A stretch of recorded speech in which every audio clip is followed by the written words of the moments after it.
If you had everything in the world, money, cars, houses, power, but no one to hold your hand in your final moments, would any of it really matter? That question became real for a young nurse named Anna the day she walked into the hospital room of an 85-year-old billionaire. It was the kind of room that looked more like a luxury hotel than a hospital. The curtains were silk, the furniture was expensive, and the floor shined like glass. But on the soft white bed, connected to a heart monitor, lay a man who had everything, yet looked like he had nothing at all. His name was Edward. And he was dying. Anna didn't know then that stepping into that room would change her life forever. She thought it would be just another shift, another patient to care for. But in reality, it was the beginning of a story about love, regret, and the one last wish of a man who had spent a lifetime chasing everything except the one thing that truly mattered. Anna was only 24. She was young, kind, and passionate about helping people. Her job as a nurse wasn't always easy, but she loved caring for others. That morning, her supervisor had told her, "Anna, you'll be assigned to Mr. Edward. Be patient with him. He's a very special patient." "Special?" she asked. "Yes," the woman said. "He's one of the richest men in the country. But he doesn't talk much. He's been here for months. Most nurses don't last long with him. He's quiet, cold, but not unkind. He just carries a heavy past." When Anna walked into Edward's room for the first time, she saw an old man with pale skin and tired eyes. He looked at her, said nothing, then turned his face toward the window. The sound of the heart monitor filled the silence. Beep, beep, beep. "Good morning, Mr. Edward," Anna said gently. He didn't reply. She walked to his bedside, adjusted his pillow, checked his vitals, gave him water, and wrote down notes. He just stared out the window, lost in a world far away. But something about that silence made Anna curious. She wasn't scared of quiet patients. She knew silence often hides the loudest stories. Over the next few days, she continued caring for him. She talked to him even when he didn't answer.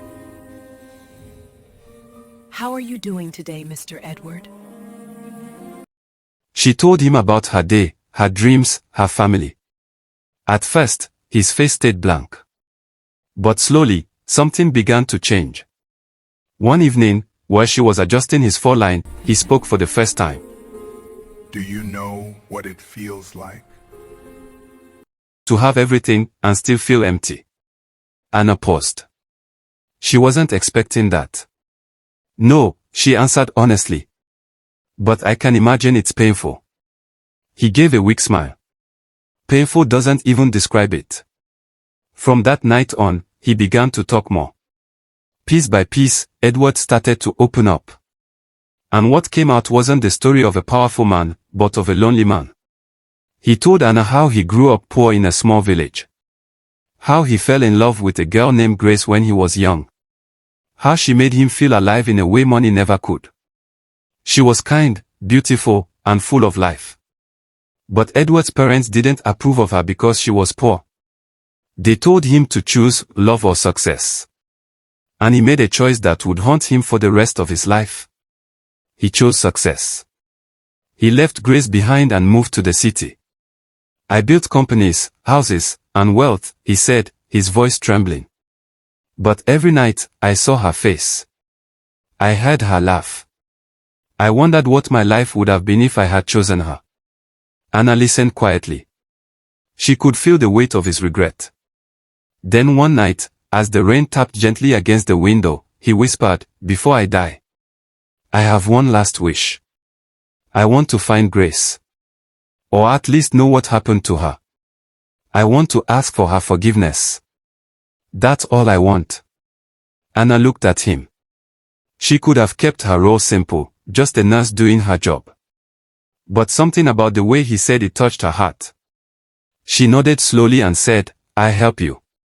I promise." From that day, everything changed. Anna's job became more than checking blood pressure and giving medicine. It became a mission. Every night after her shift, she searched for Grace. She went through old records, visited villages, and spoke to anyone who might remember her. It wasn't easy. Grace had lived decades ago, and many people who knew her were gone. But Anna didn't give up. Meanwhile, Edward grew weaker.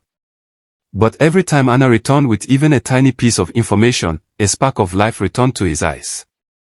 "I spoke to someone who remembered her smile," Anna would say. "I found a church record with her name on it," she'd whisper. These little things gave him hope. Finally, after months of searching, Anna found the truth. Grace had passed away 10 years earlier. She had lived a quiet, humble life. She worked as a teacher, raised children and grandchildren, and never forgot Edward. But here's the part that broke Anna's heart: Grace had forgiven him long ago. She never hated him. She always said, he was young. He made a choice. But love doesn't die, even if people do. Anna traveled to meet Grace's family. They welcomed her into their small home. They were surprised when she told them about Edward, the dying billionaire who regretted leaving Grace.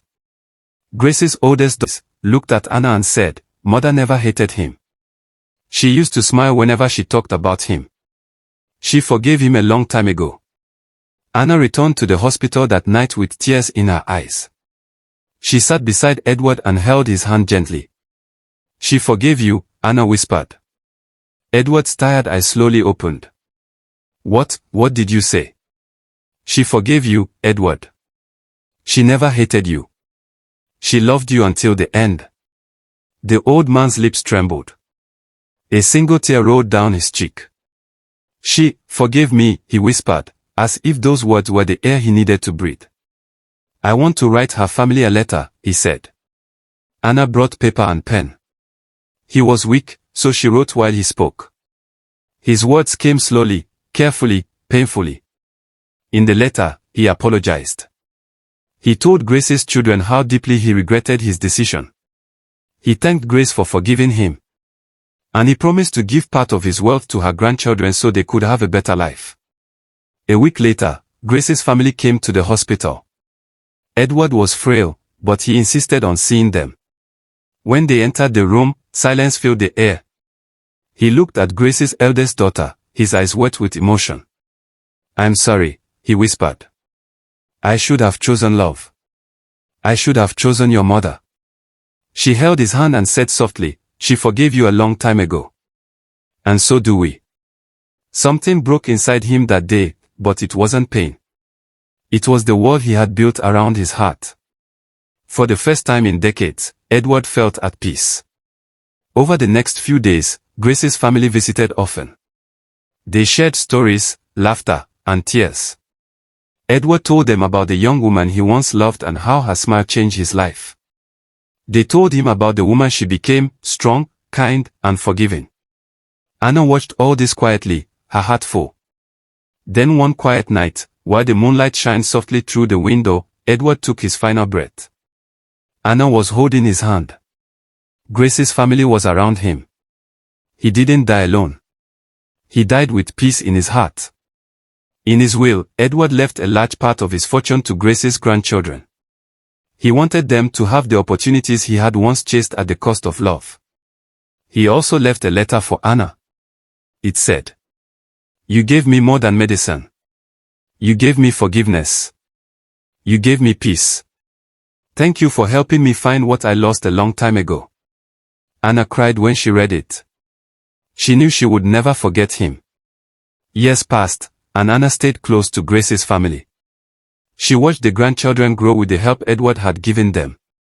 She often told his story to young nurses who were just starting their careers. She would look them in the eyes and say, "Never underestimate the power of kindness. Sometimes, a nurse isn't just someone who gives medicine. Sometimes, you're the one who gives someone a reason to let go in peace." Edward's story became a reminder to many. He had everything: wealth, fame, power. But in the end, the thing that mattered most was a woman named Grace, a love he lost, and a forgiveness that found him before his last breath. Anna would often stand by the hospital window years later, watching the sunset, remembering the quiet old man who once stared at that same window with empty eyes. But unlike that day, she no longer saw emptiness. She saw a love story that never died. And that was how a 24-year-old nurse fulfilled the last wish of an 85-year-old billionaire. Not with money. Not with power. But with heart. If this story touched your heart, don't just scroll away, take a second to show some love back. Hit that subscribe button, like the video, and turn on the notification bell so you don't miss the next story. Your support means a lot, and it helps us share more powerful stories just like this one. Thank you for watching, and remember, sometimes the greatest gifts in life aren't bought, they are felt.